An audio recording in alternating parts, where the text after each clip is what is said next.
Hi there, everybody. Welcome back to All Things Auction, the podcast. This is episode 15 already. We've had 14 great episodes already, which you can, of course, if you watch this on our playlist on YouTube, go back and look at all of them as we talk about different things as we go through the weeks. But before we do anything, Chris, let's have a look at the week that was. And what a week it was. Yeah. Again, Prestige Auctions pulling it off once again. Real wasn't as busy, though, was it?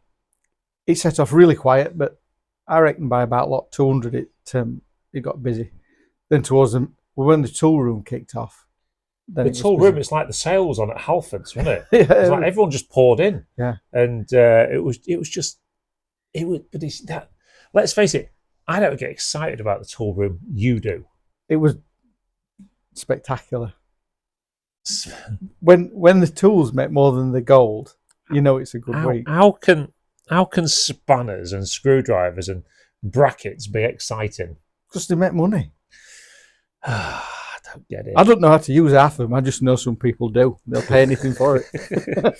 No, I thought it was a good day. I thought it started off slow with the Furbies. The Furbies that have been making all the money just recently. There's two in this week, and they're like under a tenner each. Yeah. Typical, that. Yeah, it was 50 quid last week, wasn't it? Yeah, but I think it all just shows you need to know your Furbies, don't you? Yeah. And when it comes to buying and selling, well, this is it. But what about that great amplifier last week? Just so, because obviously if you do watch our other little mini series that we put out, which is Auction Finds, we're doing episode 3 this week. Of course, I was bang on with the estimate this week. I said 300 to 400 on the amplifier. 380 it did. And so, although I was a little bit out on the pound notes the week before. That amp was a strange one, though. You're taking, it's quite a bit of a risk, isn't it, considering you're not going to put it through. You can check things, but you can't put it through its paces, can you? No, and I think this is the thing. I mean, had we been able to put a label on that saying this works, guaranteed works, and all this of it, it would have been £600 to £700 in an auction, I think. But because people are playing with that amount of risk, I think we all know that most things work, don't they? Most of this stuff is coming from house clearance. Remember, it's that. There's only a very small percentage that comes from private individuals. And had that have come from a private individual, I would have questioned it straight away. But because it's from a clearance, you don't question it as much. You've got no way of knowing. No. I did end up plugging it in the end, and all the valves did glow. It looked like it should be 100%. It was very dusty inside. Yeah. It does make you wonder, doesn't it? Just somehow how these electrical fires maybe start, because the dust was deep in there. Yeah, and you think, all that sort of years of flaky skin and God knows what else that's sort of gone through the atmosphere and has ended up in there. It only takes a little bit, doesn't it? Yeah, well, them valves get hot, don't they? You ever switched an electric heater on the first time in the winter that's been stood all year? Yeah. There's a certain smell in like there. A burning dog. A burning dog? I think we're a regular thing in bad. Not burning dogs. It's just got a certain smell about it, hasn't it? And it's just like, I don't know. It's just Is it going to catch fire? Yeah. But it soon clears, soon burns it off, doesn't it? And it's all fine. But no. So you had things like that, and one or two nice bits of jewellery in the cabinet last week. Small bits of silver. Listen, kids, been telling you week on week. Small bits of silver, small bits of gold. They're the ones you're going to make more money on. If you're looking at small pieces of silver that only weigh a few grams, that make £2 and £3 in scrap, and you're selling them at £5 and £6 in the cabinet at Prestige Auctions, that's good money. That is a good way to earn good money. And they're guaranteed, aren't they? There's no risk in that. No, and you can find these bits in charity shops, on boot sales.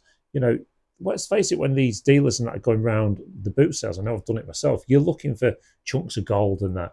Somebody comes out with like, I've got these little bits of silver here. Chances are you're not going to be that interested unless they're really cheap money. No, they'll get looked over. So, and especially if the sort of thing that at the start of the day that are a fiver, and then the person's a bit peed off by the end of the day. I need to get rid of all this crap now. I don't want to take it out. But how much of them bits of silver? £1. They turn up in our job lots of jewellery. They do, yeah. Yeah. You could buy a job lot and end up with 2 or 3 bits of silver out of it. Yeah, and because they're lightweight, people kind of pass them over. Yeah. As if they don't matter. And I think it is what it is. I mean, one of the things we all know, and people always say that, Carl goes on about the boxes because he wants to get them sold because it's all crap. No, actually. I go on about the boxes. There's some good stuff in them boxes, isn't there? And they're the bits where people, you can often find, and a great example we were talking about the other week, at the bottom of a box of junk, if you like, there was that Bang & Olufsen control unit that went in the not sold. Yeah. Yeah, and that just shows you, because I'm telling you now, if anyone would have seen that was there, that box would have sold. It would have took off. It's a £60 to £70 item, Well, second hand. how many times do we see a box from the box room and all of a sudden it's not £5 or £8, it's 40 and 50, and somebody's, more than one person have seen something in it. Yeah, because the stuff's there. Yeah. The stuff's there. You know, when people pass away, and let's just face it, you know, a lot of estate stuff comes through the auction. When people pass away and the family box stuff up, and sometimes they drop it in, let's say Prestige haven't done the clearance, they just drop the box in and go, just sell it. And sometimes you go through them. Sometimes they will actually say at the door, won't they, we don't need it going through, just sell it as it is. That's how we want it selling. Because I think people get worried about lotting fees. Yeah. They When just actually that's the wrong way to think about it. But we've discussed that. We try and explain it, but it's quite often what they want to do, isn't it? Yeah. The other thing is, check all the little pockets on the bags of bags. Yeah, because there's always little bits in there. Yeah. Little surprises, isn't there? Yeah. You know what I always find quite funny that comes into the auction room? Shopping trolleys. Yes. You know, the old lady type shopping trolley. Yeah. There's always stuff in it. It's usually like Gold. Chocolate limes or toffees. Where there's originals. The old Waver original, yeah. or one that she sort of got halfway through and then screwed it back up in the paper. And there's nearly always a face mask. Put it away, yeah. A used face mask. But I don't know. The things that come through the auction room week in, week out, it's quite good. What else was there in last week's sale? I mean, there was them big chimney pots. They did okay, £42 each. I thought they were cheap, to be fair. I think all the action was in the tool room. I think if I'd have bought them chimney pots at a bid above, if I'd have got them at a bid above, because you never know where the other bid's going to go, I think you could have put them in an antique stall in Hemsway and you could have got 125 each on them. Yeah, probably. I really do.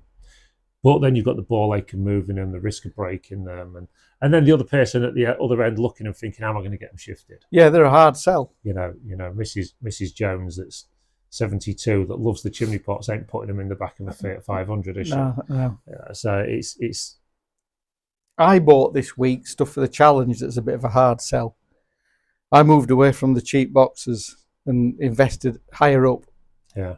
Well, that often works, doesn't it? Well, we're in a good position to be able to buy cheap boxes in quantity and buy some higher price stuff. We can run both now. And if you go back through our podcast when we started talking about this challenge, I sat here on this table going, turning 20 into 40 is harder than turning 500 to 1,000. And it's because when you get to that few £100 mark, your buying ability is so much stronger, is so much better, which is why we always say to you when it comes to buying and selling, don't be tempted to dip into it. Keep hold of it, because when them better items come up at more money, they're a lot easier to sell. Yeah, and not always easier to sell, but you can earn a much greater profit when they go.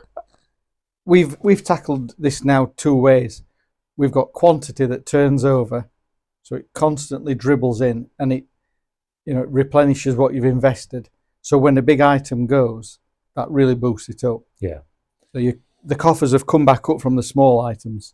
Yeah, I think obviously you stand up there with me on the rostrum. And did you hear that? That was your leg, wasn't it? That's an age thing, that, mate.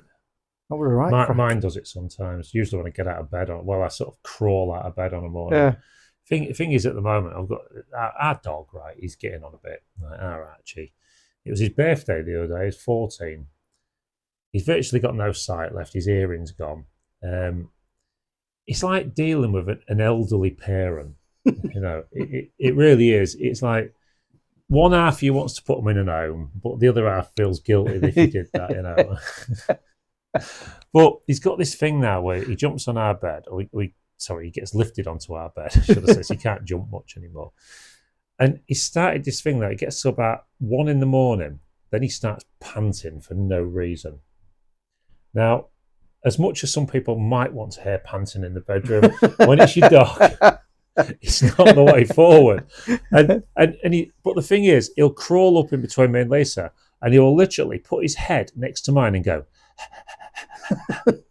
So what we've found is the only way to calm it down is to get the cold air fan that we use in the summer switched on, which is like a gale, and he lays next to it and it sorts him out. Yeah. Well, that's not fun for you when it's already -2 outside. Yeah. And you're sort of battling with Lisa for the quilt, and she elbows you and stuff like that. It's not great. So it's been a bit tricky just recently getting a decent night's sleep. If anyone knows anything about elderly Shih Tzus, please leave a comment. I suppose he's panicking a bit, wants to be near. And yeah, I mean, it's the thing is, I'm just going off topic a little bit here, but when people do, let's say, talk about getting a dog, dogs for life, not just for Christmas. No, it's very true. When dogs get old, they become a lot of work, but you don't give up on them because they're a part of the family. And it's it's such a real shame to watch. See, the thing is, because a dog's lifespan is relatively short compared to ours. You watch a dog go from being a puppy right through to being an old man, which doesn't kind of make any sense, does it? Yeah. You don't. But you only fit in with it for a certain amount of time. He's getting on a bit. But I still prefer dogs to children. Well, I mean, I would say dogs are more controllable, especially in this country, and because you're not allowed to control children anymore, right? But you are still allowed to control dogs to a degree, and they're pretty loyal. They're always pleased to see it. Even if you have a bad word to say to them before they go out the door, when they come in, they always wag the tail. They're always pleased to see it. Kids don't like being in cages. They usually protest, don't they? They usually report you. Yeah. This week, lot number 740, we've got a child cage. Didn't sell any dog cages last week, did we? That was a weird one, that. Nobody wanted them, did they? And yeah, when I've put them on Facebook, they've sold. Like the next day, they're like proper fast sales. Dog cages are a big seller for you, but so's mobility stuff. I mean, mobility stuff with you are. I mean, we've already said you are the mobility dom, and you've got this little army, haven't you, of followers that like stuff for old people. I mean, when I keep reversing over the feet, they keep coming back for wheelchairs and walkers. Do you know what? I think when you look at the auction in general, I mean, last week in particular, there was lots of stuff in the auction room that went cheap, I thought, last week. And one, because it wasn't such an amazing sale. It set off slow. There was bargains at the beginning. Yeah. I think people are starting to get on board with us now about this looking at things to save you money rather than making money. I've had one or two new customers talking about that a lot lately. I've come in because I want to buy something, but I don't want to spend too much money. I think people are having to tighten the belts because of what's come in and what's happening. But talking about that, let's go off subject a little bit. And of course, we are filming this on Monday today, and it's Trump's inauguration today in the States. I watched his film last week. Do you know what? Whether you like this man or not, you've got to respect him in the fact that the world is suddenly sitting up and going, we need to do this right, we need to do that right. Yeah, Trump's coming, we're going to crack on. All of a sudden, we've had all these last couple of years of war in Israel and Gaza and that. All of a sudden, Trump says, you better have that sorted by the time there's going to be the Trump effect. The Trump effect, they're calling it. And, the stock market's busied up once he got elected. And so, do you know what? Whether you like this man or not, I listened to his speech last night. I was in bed late on. And him talking about, closing up the borders, making America great again and that. What is wrong with that? There's nothing wrong with that. What is wrong with putting your country first? It doesn't make you a racist. It doesn't make you anti-anything. No. It just makes you proud of your own country. We're more excited for America than we are for his own country. I mean, it's the opposite here, isn't it? Look at the difference between the two of them. Starmer gets in on day one. He talks it down.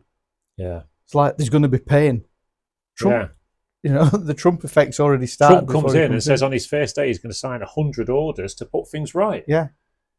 Because, it's the old thing, isn't it?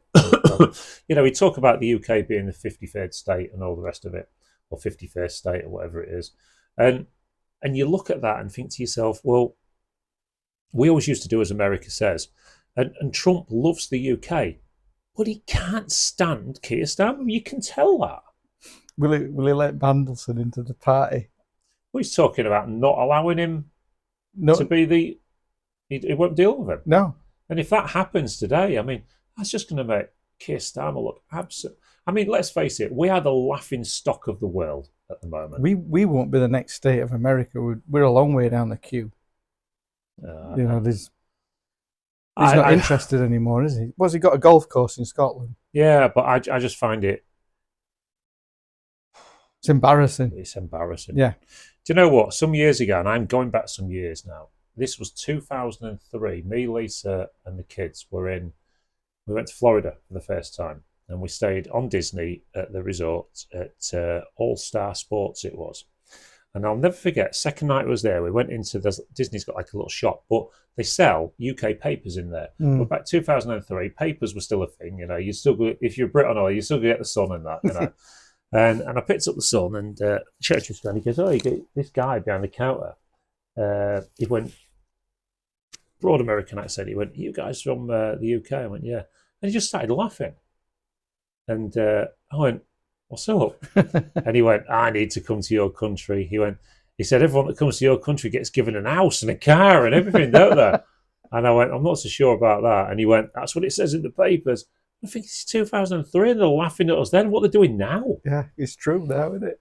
100%. Why don't we just close our borders, stop all of these people coming in that shouldn't be here, let people go through the proper routes to seek asylum in this country, and anyone else say no. You wouldn't allow anyone else. No other country allows it. Why are we doing it? Nobody will come up with what the limit is. No. You ask what the limit for our population is, and nobody will come up with an answer. There is no limit. See, some people maybe sat at home now thinking, what's this got to do with auctions? But all of this stuff that we're talking about here has an effect on everything that we do. Yeah. So when it comes to our NHS and taxes that we have to pay on our business, that all of this stuff has to be paid for somewhere, and it's us that are having to pay for it because there's so many people taking from the pot, but not enough people putting into it, and all that does is creates national debt. What does national debt do? Put the pressure on everybody else. The trickle down is there to you can see it. Yeah. You could say that businesses like ours will actually do okay from it because more people are going to have to find ways to save money and make money. Great, but you don't want that to affect the whole of the population of the UK. Anyway, that's enough about politics. So, spirits, yes, they're around. Spirits, yeah, one or two more weird goings on at prestige auctions, and you're convinced, aren't you, that there's something. It's giving me guidance on what to buy.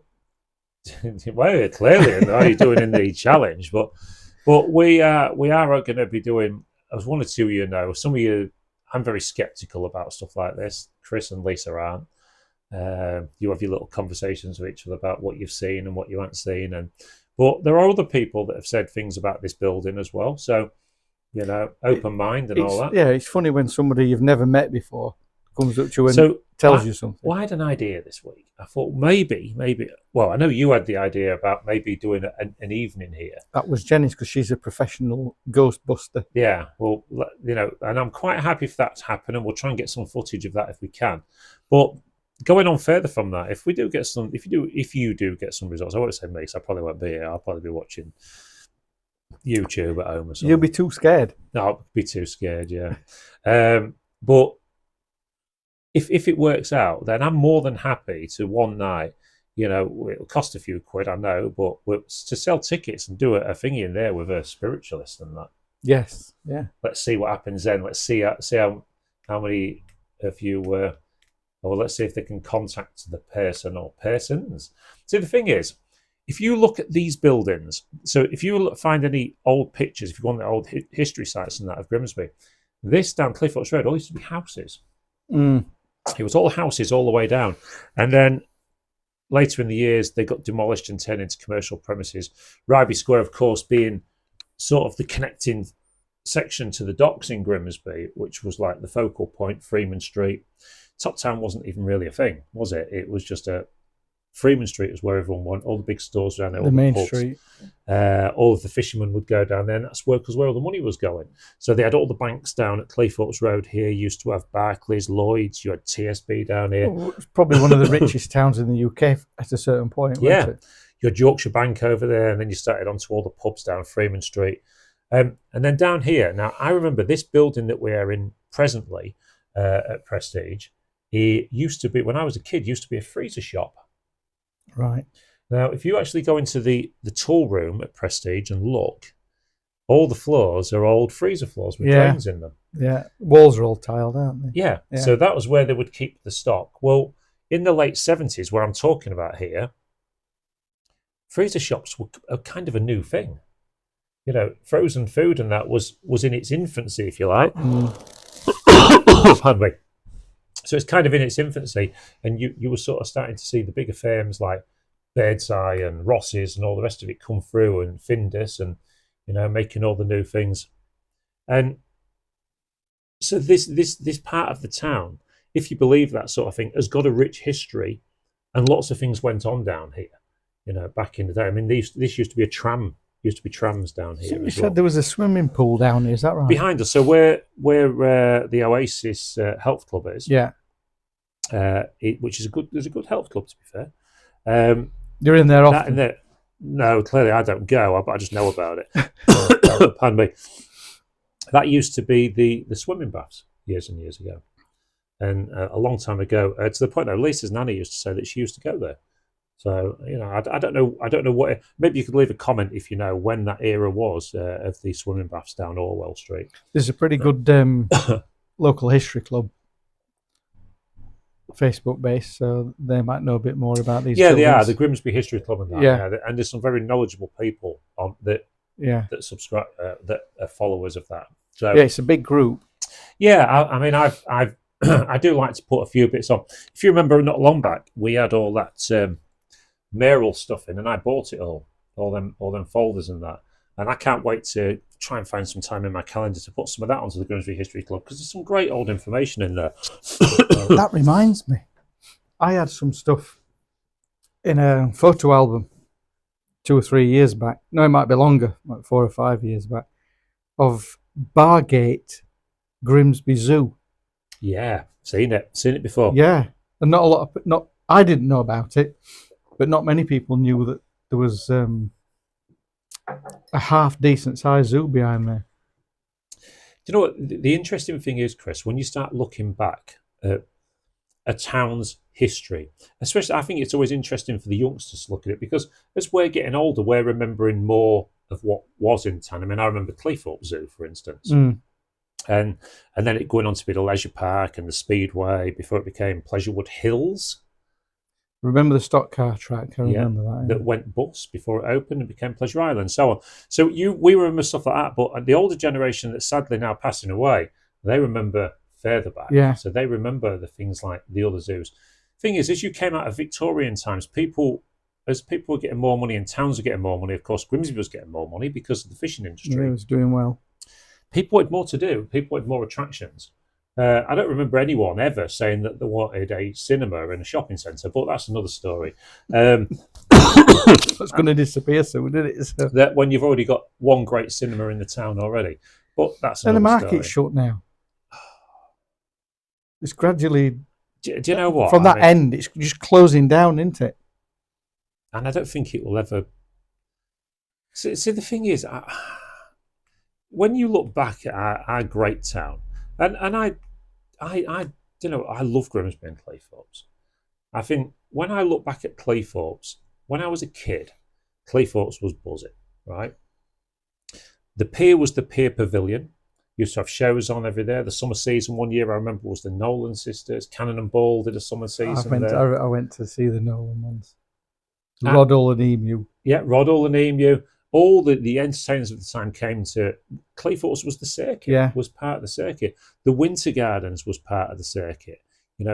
Queen played the Winter Gardens, and some big names played at the Winter Gardens back in the day, but in their sort of early sections of their careers. Even Oasis played there, at the Winter Gardens. Can you believe It must have been one of the last. So I think it was early in the day. Someone was telling me about that. I haven't seen anything about it, but it was interesting to find out all this stuff. But so Cleethorpes was a bit of a buzzing place. Still had the zoo open. The carnival parade in Cleethorpes used to be the biggest carnival parade in Europe. It was massive. The streets, it used to start at Sydney Park, and in fact, no, in fact before that it started further down. I'm sure it started down. Did it used to start down at Ramsden's way, back of Ramsden's? Yeah, Kim was saying that the other night. Yeah, down there somewhere. Anyway, when you used to go around the carnival parade, it was 10 deep everywhere. All the kids come out because they got given free things. Everyone put time into the floats and that. And then I watched Cleethorpes decline. You know, the pier shutting down, and you know the money wasn't there through pretty much through the early 80s and that, when the country was in a pretty bad recession, and you watched Cleethorpes go into complete decline. But do you know what? I will say this, and I will argue till I'm blue in the face with people about this. Cleethorpes is a bloody good resort now. It's clean, it's tidy. They're doing stuff to it. They're trying to invest a bit of money. Not the Pearl behind there, the Fitties, Fort Park now. What they've done down there compared to what it used to be, you had to drive round there. Yeah. It's awesome. Yeah, the big water park that's... Oh, read that there's a Witherspoons moving in. Yeah? Yeah, supposedly a Witherspoons is going on to the Haven site. And then just on that, so let's look at the Pleasure Island site and all the planning permission. Pleasure Island, since we did the auction there and sold all the assets off, years and years are passing, yeah? Why the hell is our council not just turning around to the planners and saying, get this sorted, we want that open, they're going to put all these fantastic new attractions down there, log cabins, restaurants, hotels, all the things you expect to see at a seaside resort. And yet there's a problem with this. There's a toad in the way, or there's a plant. The Environment Agency that's holding things up, I think. Honestly, Objecting I just don't get flood it. plains and stuff. It's all happening at the Humberston end. The thing is, right, so years ago, the people that lived at the back of Pleasure Island across the road there, you know, they would moan about a new ride going in, so they'd have to move it further back and all the rest of it. But do you know what? You had all these people complaining, and I'm not specifically having a go at you guys, if any of you do watch this, but when I moved down Blundell Avenue years ago, I never moaned about the football traffic because I knew when I moved down there that there was going to be football traffic. Why do people move into areas and then moan? Yeah. Because that site has been a site of a tourist attraction forever. For as long as I can remember now. Yeah, this is the quietest it's ever been.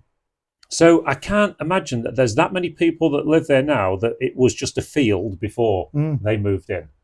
So why do people complain about things that are already there? You can't move to a seaside town or near a seaside resort and then complain about. We want people in this town. We want people to come and spend the money. We need it to look at Skeggy. No, Air Force Day. The Armed Forces. The Armed Forces weekend.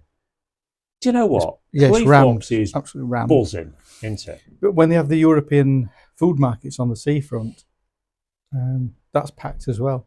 Yeah. They get busy, but do you know one thing I don't agree with, and I am kind of having a go at all the businesses here.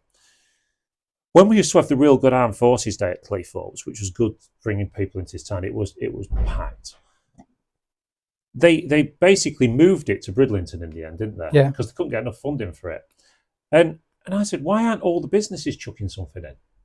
Because all the businesses are rammed. There's queues out the door and all the rest of it, but did they actually put money in? I don't know if they did. They lost the scooter rally as well. Lost the scooter rally, and it's all right. Taking when these big events are on.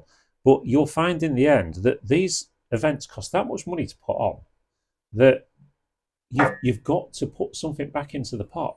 I don't think that Meridian Point's used as much as it could be. Well, I have a theory that in the town, you know, We don't do enough to attract people here. The Meridian Point, I don't even know who runs it now. I think the council as normal bought it, did something with it, and then give it out to somebody else. Yeah. Why is it our councils are so bloody useless at running anything? That's a good facility. It could do with being in action every weekend. Well, there should be something on there every weekend. Yeah. You're right. Yeah. And what about all you ever seem to have down there is a fun fair. Yeah. Now, we've just been over to Qatar, right? We've also been down to London. We've been to all these other places. All the way through December, what do they have on? A Christmas wonderland. Why don't we have one of them here? The site would be great for it. So you've got 1 or 2 rides and that, a few rides for the kids to do, but then you've got your chestnuts place, your places serving like a Christmas market. A Christmas market, which, do you know what? You're seeing all this crap going on around Europe and that, where you've got people getting run over and stuff. You can't do it in there. It's all enclosed. It's perfect, isn't it? It's safe. Great. I just fear we don't. There's a lot of missed opportunities, and that's what we tried to do again. So why are we talking about this? Well, Prestige. We tried to do everything here to bring people in. Chris, how many people do we bring in each week from out of town? It's filling up, isn't it? It's full of Southerners this week, isn't it? We're bringing people in. And do you know what? Then people are coming into us and they're saying, oh yeah, when I go to this, take Larry, yeah? Larry comes to the auction every week, comes from Donny Way, goes and has fish and chips at the people. He's spending money in the local economy, because he wouldn't be doing that if he wasn't coming to Prestige Auctions. And then other people are doing it. They're coming into the town. They're coming to Prestige Auctions. Some of them are staying over the night and having a night in. Yeah, they're having doing a travel lodge, aren't they? And why is it? Why not? We do that. We just do that. But why are the council and tourism not encouraging more businesses to bring people into the town? Bring money into the town, bring employment into the town. I mean, this is on such a small scale of what's happening, but it all starts adding up. It does. I'm proud of the town that we live in. I'm proud of the business that we've set up here, and I feel we've done it the right way. There's only one thing we need now for next week. What? Jelly deals. Jelly deals. There's something wrong with people, isn't there? Yeah, I know, but if we put them at London prices, they'll have them. Come in. But there you go. So, I mean, we do get kind of passionate. I mean, and if we ever do find the money to be able to... Listen, guys, I'm going to put a direct appeal out here to people. Not for money, but if anyone can help us with filming, anyone that can help us with editing and teach us a bit more so we can make this fly-on-the-wall documentary work. You see what happens here on a week-to-week basis. There's some unreal stuff, isn't there? We need a floater with a camera, don't we? And we don't pick half of it up, do we? And it's such a shame. It's content gold down here. We want to build our YouTube channel. We thought about maybe doing memberships for the YouTube channel, like a $5 a month or whatever. If you could get a couple of 100 people signed up to that, you'd probably have enough to pay a cameraman and stuff. But trying to get people to do it is another thing. Everything's got a cost attached to it, and it's so hard for us to do it as a business. Yeah, I could do with somebody who wants to do it and as a hobby sort of thing. Yeah.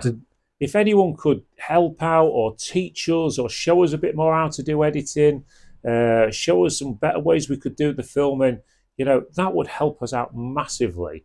And we'll credit you and all the rest of it at the end of it, and stick you after. We've got 25,000 followers across our social media now.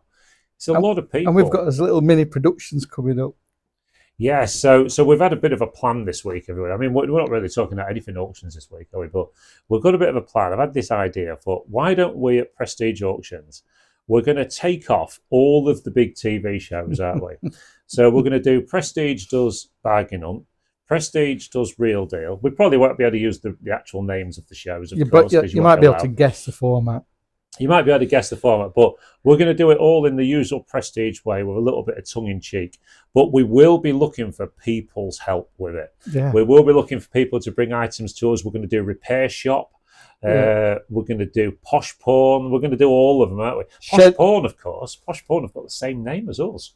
Yeah. Prestige.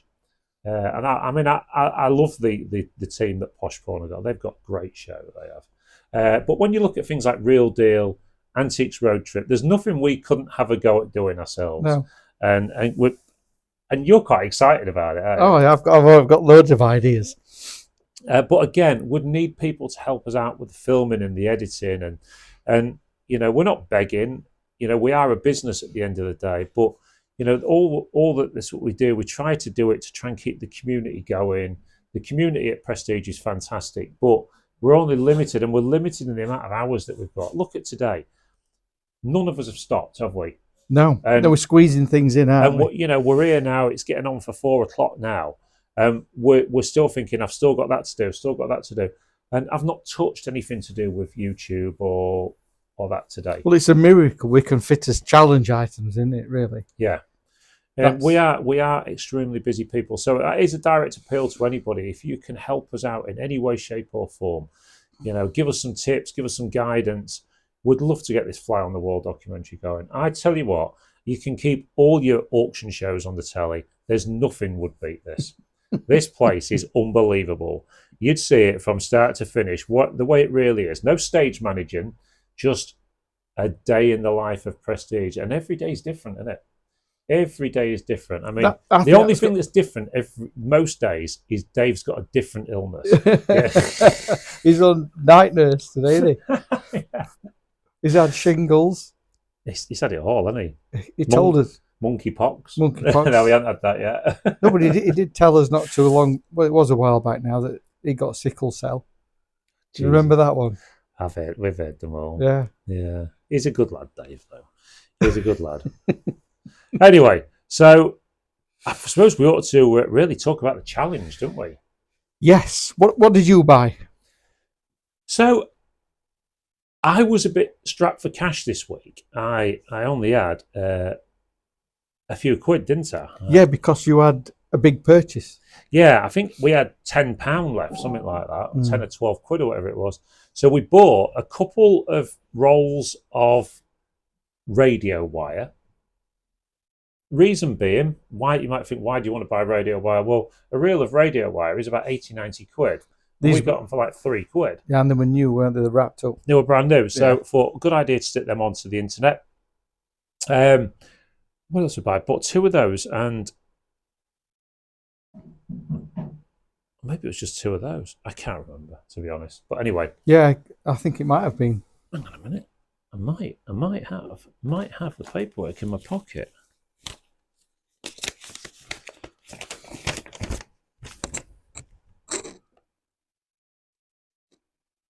No, it's just those. That's it. A roll of audio cable, £4. Roll of audio cable, £3.7. Yeah, £8, £8.20, something like that. So I couldn't have bought anything else anyway. But you've sold as well. But this is where it gets a bit more interesting. So on Saturday evening, I was talking to Brandon, who's on my team, and we had a little discussion. We're putting the Hulks back in the auction. And the thermometer, we decided to give up on those, see if we can get our money back. That'd be good. They've not worked out. Again, this is all part of the learning curve when you're buying and selling. They was bought in a hurry, bad move, shouldn't do it. But whilst we was talking, we sold some audio equipment, some audio media stuff for £5, which we lost money on. Yeah, that was a £7 odd purchase, and we sold it for £5, so we lost money on that. But you can't look at it as losing, look at it as being educated. But then, just while we were stood there talking about it, we got a best offer for the Bang & Olufsen radio, £3.54 purchase, sold at £55. Yeah.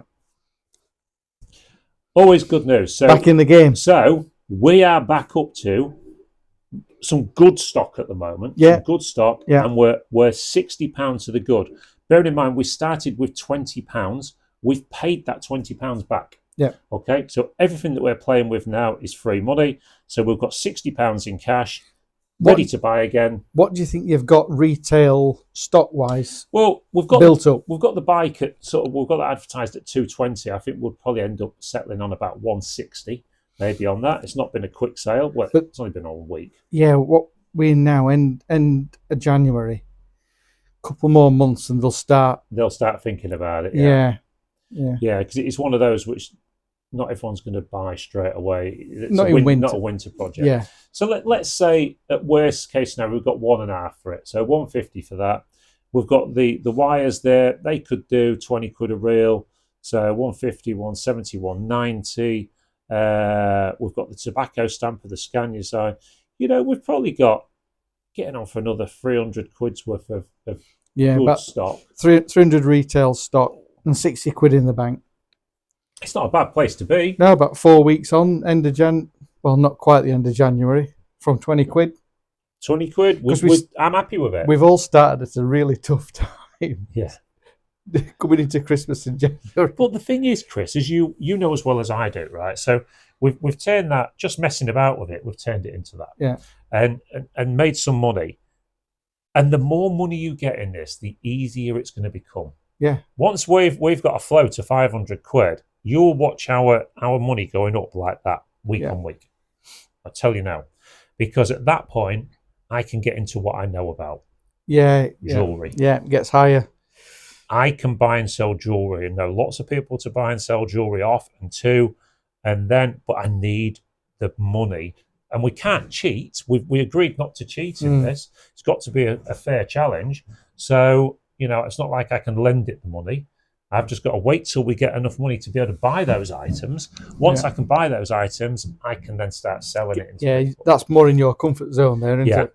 Yeah. But I can't do it with the sort of money we've got at the moment. Yeah. Not when gold's at like 20 odd quid a gram. Yeah. You can't, you just can't do it. You need to get to that point, don't you?